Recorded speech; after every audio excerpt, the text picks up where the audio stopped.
Agora que a gente já sabe que há uma diferença entre a ética e a moral é aqueles valores que eu construo para mim, para minha casa, para uma pequena sociedade, sabe? Eu não quero ser uma pessoa imoral, eu quero ser uma pessoa moral. Agora, conforme eu vou entrando em várias sociedades, eu preciso de ética. Então, ética é eu saber me comportar no mundo dos outros. Moral é eu saber me comportar no meu mundo. Ética é eu saber me comportar no mundo do outro, na casa do outro, na casa do vizinho, sabe? Na igreja do outro, na escola do outro, no tribunal de júri, por exemplo. Eu tenho que saber me comportar, entrar e sair, não é? Na casa do outro. É essa consciência que eu tenho. Por que eu não posso colocar todas as fotos que eu bem entendo no Facebook? Por quê?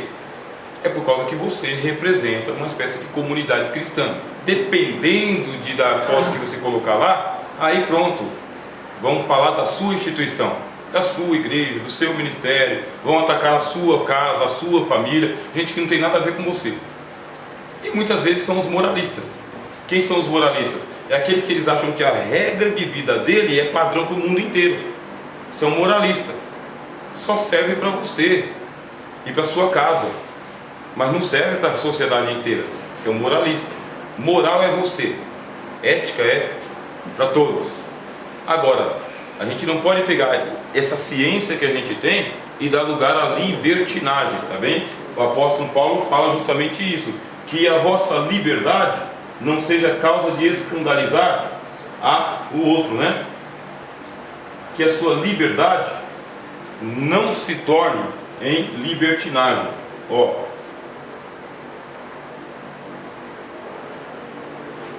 Libertinagem. Você é um cristão salvo, tem um testemunho a dar para a sociedade que é não salva, por isso você vai andar com recato, com cuidado, com liberdade, com alegria, extrovertido, mas tomando o devido cuidado para não manchar o testemunho de Cristo diante dos outros.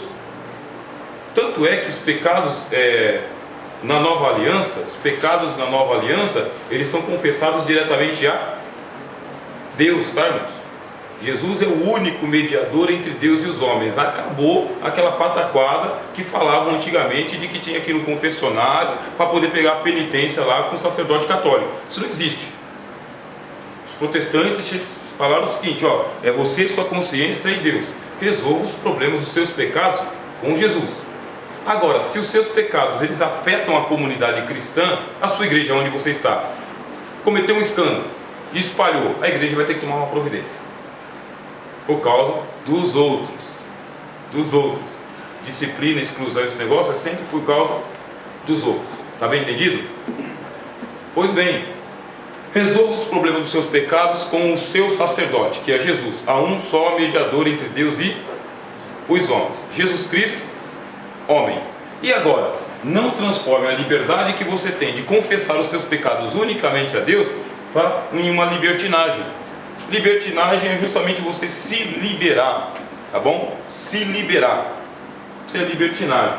Olha aqui um problema sério que a gente está enfrentando na sociedade de crentes salvos, que é o da sexualidade. Eu, quando não era crente, eu ficava pensando, como que os crentes fazem? Né? Por causa que eu descobri que sexo é pecado. Sexo é pecado. Aliás, a iniciação sexual no mundo é uma coisa assim, precoce, rápida, né? Instantânea e desastrada.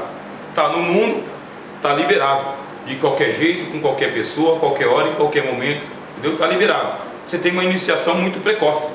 Aí você vem para a igreja. Quando chega na igreja, sexualidade é um tabu, assunto maltratado, muito maltratado. A sexualidade cristã, ela é assim um assunto que não se fala na igreja. É um ranço da Idade Média, meus irmãos. Idade Média, na Idade Média não se falava nisso. Na Idade Média o sexo era considerado pecado e por isso que foi proibido o casamento de sacerdotes e de freiras, porque o sexo é considerado pecado. Isso é coisa da Idade Média. Você vê, nós já estamos aqui no século 21, 500 anos de reforma, isso já foi resolvido. Só que o assunto, ele não vem da sexualidade cristã, ele não vem. E aí, como que você faz para resolver este assunto aqui? Se você não tem uma orientação vinda, assim, abertamente da igreja. Quem vai dar a orientação para você? Sociedade. Bom, para a sociedade o assunto está livre. Continua no mesmo padrão da Roma Antiga. Roma Antiga tinha uma cidade chamada Pompeia. E essa cidade de Pompeia era considerada assim a Luxemburgo da antiguidade. Luxemburgo é lá na Europa. Então lá em Luxemburgo a prostituição é uma coisa assim que está legalizada.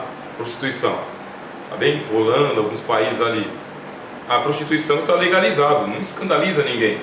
Você quer dar uma sartada fora do seu matrimônio, casamento sagrado, você vai na rua lá, na vitrine, a moça bem comportada pega e oferece o serviço dela e tem o preço na vitrine. Na Roma Antiga tinha uma cidade chamada Pompeia, que eles fizeram essa cidade, e ela era uma cidade assim, abertamente promíscua. As casas, elas eram construídas em formato de genitália. Então, aí tinha uma propaganda muito aberta, e o sonho de qualquer jovem daquela época era ir em Pompeia. Todo jovem tinha que ir em Pompeia pelo menos uma vez, porque já na entrada da cidade ele já era bem recebido. Essa cidade, ela foi destruída por um vulcão, tá? Um vulcão. O vulcão entrou em erupção e da noite para o dia a cidade desapareceu, e a cristandade falou que foi um julgamento de Deus, um apocalipse de Deus, para poder mostrar o que Deus pensa sobre a libertinagem. Bom, agora a gente já não estava naquele tempo, nós estamos no tempo da internet, né? Acesso fácil, rápido, gratuito e discreto à mesma Pompeia. A mesma Pompeia, com um serviço de telemoças ou telerapazes. O negócio tá que tá. Aí eu pergunto para vocês, qual foi a última vez que você já participou de um simpósio de sexualidade cristã? De um fórum de sexualidade cristã? Um debate, uma discussão, um congresso de sexualidade cristã? E quando a gente fala de sexualidade cristã, é lógico, é uma sociedade cristã. É a pessoa que veio de Pompeia para Jerusalém. Ele veio do mundo para a igreja. Existe um padrão mais ou menos social, né? Algumas regras mais ou menos social, fidelidade, discrição. Só que a camarada veio viciado e agora ele está no banco da igreja, e a igreja pega o assunto e trata como? Tabu, pecado, não falemos disso, deixa de ser safado. É isso. Olha, é um assunto que está dentro do campo da ética, e só numa sala de teologia se fala disso. É um assunto que se tornou privativo para uma sala de teologia. Privativo porque aqui só tem adulto que sabe falar do assunto, que pensa no assunto, que pode discorrer abertamente, correto? Não consegue abrir abertamente. Só que você vai para os gabinetes pastorais, qual é o pecado que exclui crente da igreja? Fornicação e adultério. Eu não vi, em N anos de Assembleia de Deus, eu nunca vi uma pessoa ser excluída por mentira. Nunca! Ó, estou desligando esse irmão aqui que é mentiroso. Nunca vi. Você já viu? Mentira. Que é o primeiro da lista. Vós tendes por pai é o diabo. É o primeiro da lista. Ficarão de fora todo aquele que ama e comete a mentira. Está na lista. Nunca vi.